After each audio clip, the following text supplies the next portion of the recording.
So hello everybody, welcome to our webinar on how to raise your adaptability quotient, and I'm sitting here with Chris. I'm really excited to spend a bit of time with you guys today just talking about adaptability. Just before we get going, a little bit of housekeeping. On the bottom right hand side of your screen is a chat box. Do post your questions as we go through. It'd be great to make this a little bit more interactive, and we'll answer your questions as we're going through, and we'll also have time at the end. Just to introduce myself, my name is Mahony. I'm a strategy director and partner at latefall. I've been with the business about 10 years, and as you can imagine, strategy adaptability is very central to my role. I'm thinking about where we're going to take the business and what are we going to do next as well.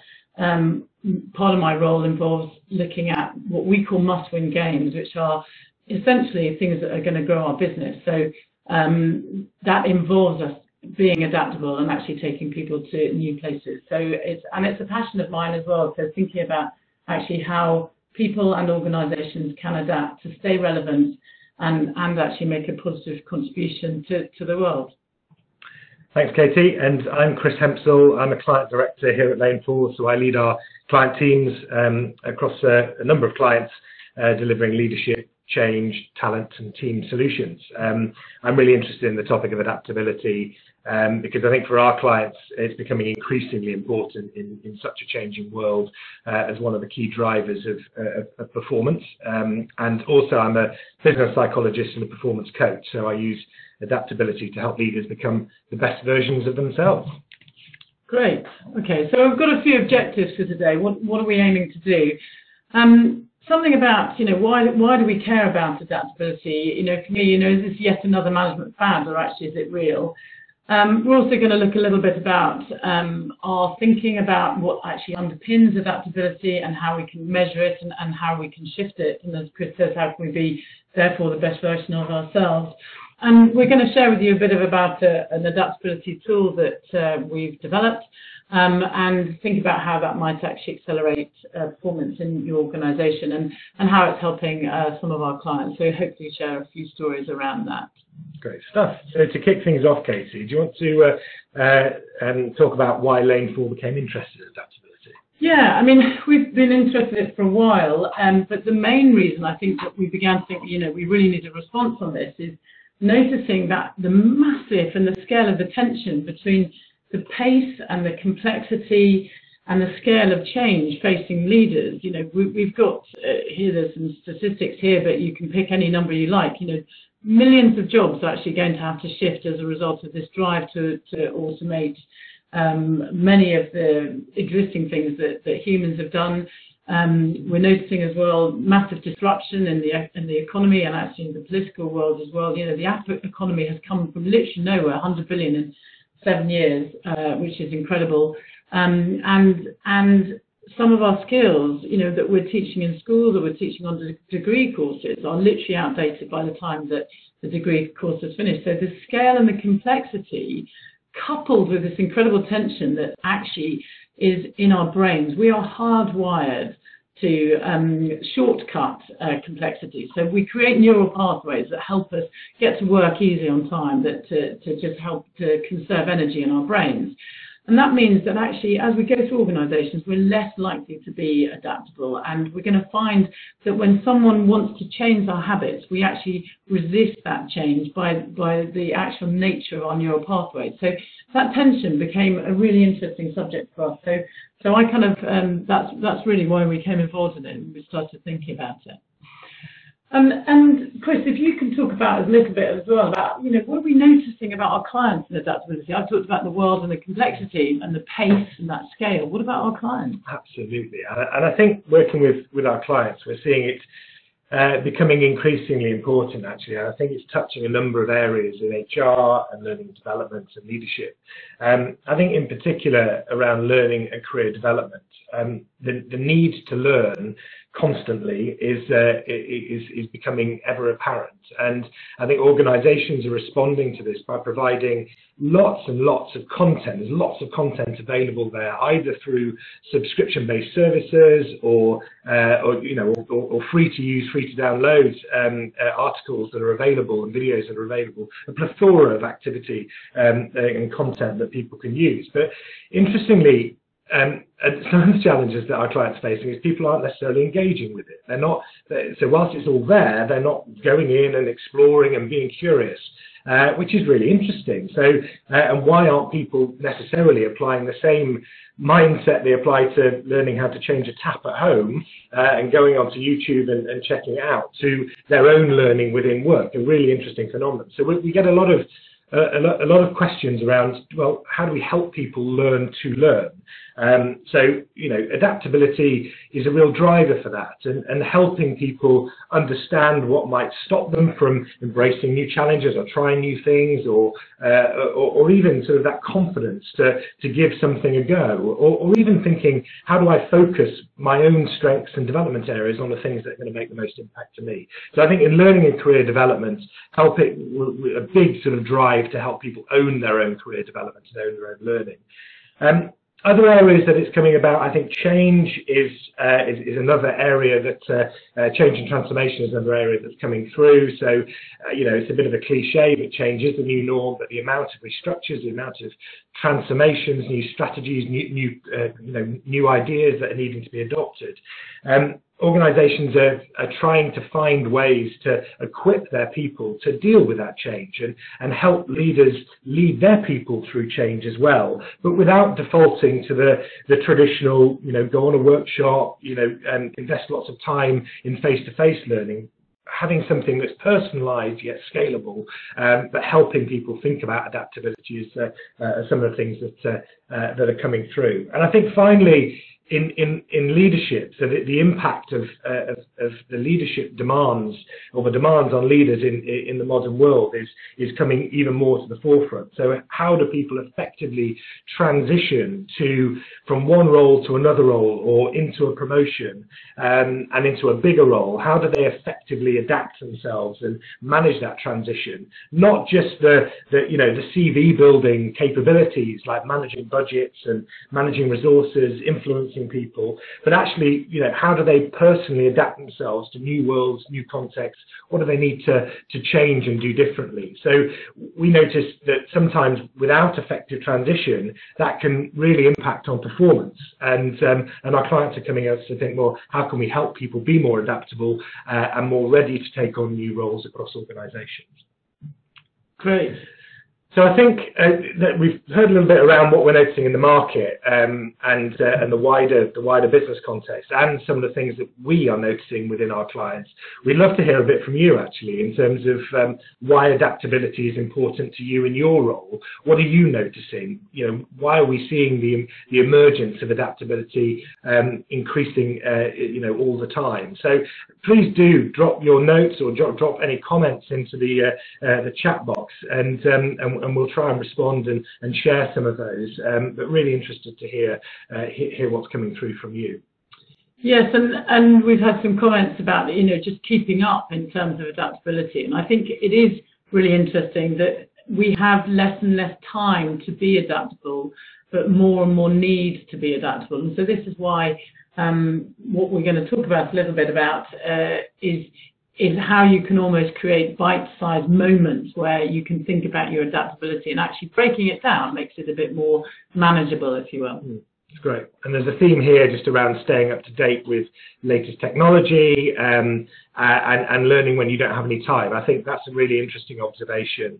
There's a big push for on-demand learning, ready at the point of demand, but actually with very little time to actually dedicate to learning. So how do you get the most out of that learning, and how do you focus that learning on your own goals, on the things that are going to drive some of those changes?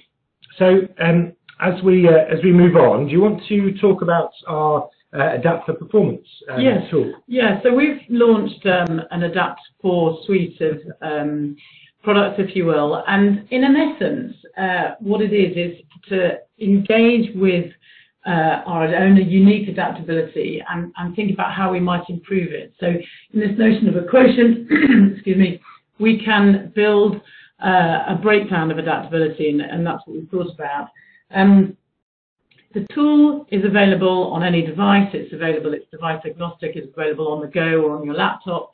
And what it basically does is it asks you a number of questions, and as you answer those questions, it will rate your adaptability and gives you an instant feedback report, which is intuitive. It's a narrative based, but shows you on a scale where you are. And based on that, it then directs you towards some learning. And these learning modules, as we call them, are bite-sized pieces of learning. So they're about 6 to 8 minutes long, and they're interactive. And so when you think about it, you think about adaptability. We know that when we're faced with a difficult situation, we may, for example, get a little bit stressed out, and we may find actually keeping calm difficult. So one of the modules is around keeping a level head, for example, and that has some really nice little things in it that helps explain how you might be able to keep a level head, and you can test the tool whether you look at a proactive strategy or reactive strategy into actually keeping calm in the moment. So in essence, the tool is one place where we can go to understand our adaptability and actually then go and do something about it. You can go in and out of it, so it'll remember your report when you go back in next time and remember what you've done. So, and I think what I really love about the tool is the immediacy of that feedback. So that adaptability dashboard really helping me understand where my strengths are, where are my watch outs that I need to work on to get the most out of my adaptability. And then the real practical tools. The one that's shown here is a goal setting tool. So in that piece around learning to learn, as we talked about before, how do we help people set their own development goals? So based on their feedback, here's a great tool to help them think, well, what's the outcome that I'm trying to achieve from this? What will it give me? What's the benefits of doing that? And then drilling down into, well, what am I going to do differently, and how am I going to measure that in the performance goals, and then the process goals of exactly what am I going to do to make that change. And it just breaks those big goals down into more manageable chunks. Which is going to set me on the journey to making some changes. Yeah, and that's exactly what we tried to do actually with the tool, is to make it pragmatic. And this next slide shows a little bit about actually how it can also be leveled. So there are really 3 different levels, and the first of which is our performance level, which is basically an online, very much self-serve tool that exists online. It's focused at individual contributors and team leader levels, and that's where you can get your instant feedback and some learning. We go up a level to the leadership level, and it's all online, but as well, what we can do with that is we can build it into more of a leadership development program. So we may want to run a webinar such as this today. We may have an interactive action learning set with individuals. We may give managers ways in which they may want to talk to leaders about their particular version of adaptability and capability. And then we have the Leadership 360, which is pretty much as it says it is, that it gets data from other people, because as you can imagine, adaptability, I might think that I'm really adaptable, but other people may not experience me as particularly adaptable, and I may think I'm setting really great goals, but actually maybe other people don't understand them so well. So 3 different levels which we can use to really shift people's performance in terms of adaptability. So in thinking about developing the tool, Chris, can you talk us a little bit about the science and what underpins the tool? Because that's really important to us, that actually it's referenced in some research and some solid underpinnings. Sure. And the tool is very grounded within Lane4's extensive research into leadership transitions and what predicts effective transition and effective performance as people move through different roles and different levels even within the organisation. Most organisations, I'm sure if you're listening, you'll have your own version of capability. So the skills, the knowledge, the experiences people need to perform. So whether that's influencing, coaching, making decisions, and many organisations have their own competency framework or behaviours framework that maps that out. For us, we've got four key areas around seeing the big picture, achieving through others, building networks, and influencing without authority. But actually, what we notice is many organisations stop there, so codify what those behaviours are. But our research suggests that's only part of it. The capability alone isn't enough to succeed and isn't enough to effectively transition into new roles. And the two other ingredients there are around identity and adaptability. So, and these other two areas are often very overlooked, actually, but are real, critical ingredients for effective transition. So, identity is all around your motives, your values, who you are as a person, and actually thinking about it as you move from perhaps an individual contributor to a team leader. Your identity probably needs to shift from being a brilliant performer to actually changing that identity, thinking, well, actually, I value performance in others. That's one of my big changes. And even further up the organisation, moving from functional performance to enterprise performance, how do you see yourself as a functional leader and an enterprise leader? That's where the identity shift needs to happen. And then finally, adaptability. So how do people who might have the best CVs and built their CVs on skills and experience, why is it that when sometimes they're placed in a role or in a context that on paper should be absolutely the right fit, it doesn't quite work out, or it's slow to transition effectively? And that's where adaptability comes in. And our research identifies adaptability in two main areas. So one is the learning mindset. So the real curiosity to explore new things, to try new challenges. Growth mindset is the term that's often used in the public domain, but also not just the openness to trying new things, but also the recognizing that it won't go right first time, and learning from from what went well and what didn't go well, and actually practicing to improve that, and deliberately practicing to improve that, to master some of those new challenges. And the other area is around personal resilience. So it's not going to be right first time. As we move into a different context or a different role, we're going to make mistakes, and things aren't going to go well. We've got to be okay with that. We need to bounce back, and we need to stay calm under pressure when those moments happen. So personal resilience and learning mindsets are, I guess, overarching features of how we describe adaptability, all set within the organisational context around, around what the environment around them is doing to enhance or potentially derail their performance and their transition. So yes, the science behind the tool is definitely underpinning this, and yes, and we're hoping this provides a new way of diagnosing for organisations and individuals.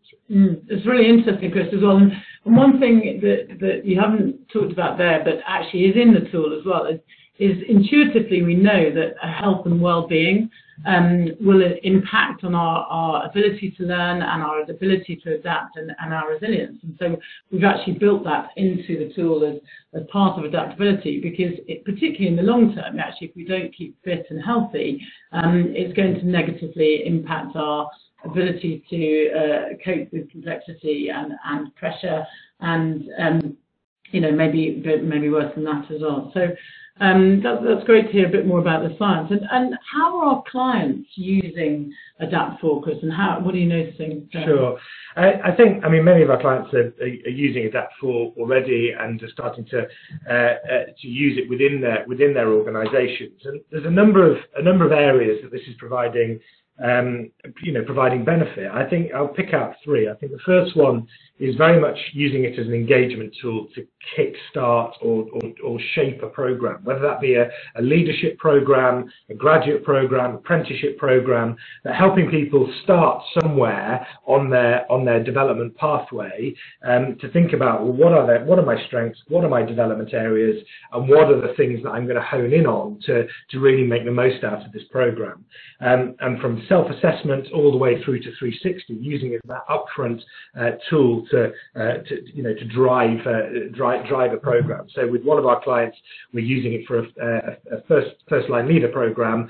So lots of people going through it, lots of there is a program in place for them. But how do we get people engaged and ready to get the most out of that program and most of their time investment? So that's probably the first area, and that also links to the self-directed learning content. So navigating through some of the curriculum and tools available within organisations to get the most out of their learning. The second area is using it more as a coaching tool, so a scalable coaching tool to provide either coaches or individuals more insight into their own adaptability and their capability as well. So again, providing focus on what are the things that might be enabling them or holding them back. So as a coach myself, I work a lot with leaders where belief and self-belief might be a real is the fuel for them to perform, but also without that belief and that doubt can really hold people back. So helping people understand what might be getting in the way of that belief and giving some tools and some support to increase that self-belief is particularly important there.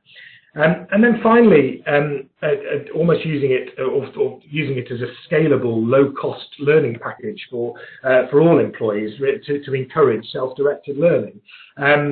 Helping people really sort of take charge rather than be spoon-fed learning. But I think when we go to a larger population with this tool, actually a byproduct of it is an automated learning needs analysis. So aggregating all the data from the capability and adaptability inputs to say, well, what are our organisational or functional strengths and what are our gaps, and therefore what kind of learning do these populations need? So actually often automating and streamlining what I sometimes hear is quite a manual process with lots of Excel spreadsheets, having a way of presenting that back to shape learning strategy and also the longer term focus of a program. And one example we're using with a large industrial client at the moment is where we're using this tool with a large population of leaders who are getting ready to go on a program, but actually by looking at the composite and aggregate data of that, it's pointing out where the strengths and development areas are to both guide what future topics need to be included in that program. But actually, really interestingly, one of the things that came out was whilst they were really in the adaptability measure, whilst they were really driven to try new things and give things a go, and a real belief that they can make things work, that was coming out as a real strength. What was coming out weaker was the application of those new ideas and practicing and embedding some of those changes. So that was really interesting because what it did is help us really pay attention to how do we sustain this learning beyond the formal interventions that we were going through, and recognizing for that population that could be a real derailer for this being just another initiative. So it helped us think about what are the nudges, what are the embedding plan to help leaders make those changes, put them into practice and really cause that shift. So lots of areas that our clients are currently using it as a scalable tool that's very personalised and available on any device, on their mobiles, on their tablets, on their laptops. So really easy to use. I really like that because I think that we do hear that a lot from organisations that sort of say we've done lots of development and we're doing lots of things, but it's difficult to stick. And I think that what this tool is trying to do is to sort of say, well, one, let's understand a bit more about where or why it might not be sticking, and then let's help you do something about it. And in that, it's forced us to be adaptable as well. So I think that's really interesting. Okay. So in terms of today, I'm interested to hear if other people have particular comments or thoughts or any questions for us. And I'll share with you a little quote here from Dr. Max McKeon, which is about all failure is failure to adapt and all success is successful adaptation. And I think that it is easy to see as adaptation. It's how we adapt, and we know that in the natural world as well, that a mutation can be beneficial or not, and it depends on our environment as to whether that organism will thrive or not. So I think it's really interesting. Okay, so we had a question in here as well. I think, Chris, if you want to take this, I'll say a little bit as well about how adaptability rates well-being, and I think that's a really interesting one. It is, and I think there is definitely a direct link. I mean, if you remember in what adaptability is all around, there's elements of personal resilience and also not just managing your own well-being and the way you deal with pressure and challenges, but also thinking about what you're doing to create the environment for yourself where you'll thrive. So the importance of keeping fit, and healthy is one of the things that we look at around adaptability, and helping people think about their diet, their nutrition, their sleep, their I guess the enablers to healthy well-being there. Well, I think that notion of having the core in terms of resilience and believing in yourself, and that almost the notion of saying, if I've thought about my adaptability and I know how I'm going to be able to adapt, almost I'm then more confident. And that's going to have a massive impact on my well-being. If I'm confident, I'm going to actually feel far more able to cope with the disruption in the world and the pressure that leaders face. So I think it resonates with well-being and can help organisations in that space. So great. So as we sort of come to the end of our time, if there are any more questions, please fire them through to us here at Lane 4. We'll also send you a link to our product video around Adapt for Performance, and do get in touch if you'd like to hear more about that. But aside from that, thank you very much for your time. Yes, I've enjoyed it. Great. Thanks, Chris, and look forward to other people sharing their thoughts about adaptability with us. Great. Thank you. Bye-bye. Bye-bye.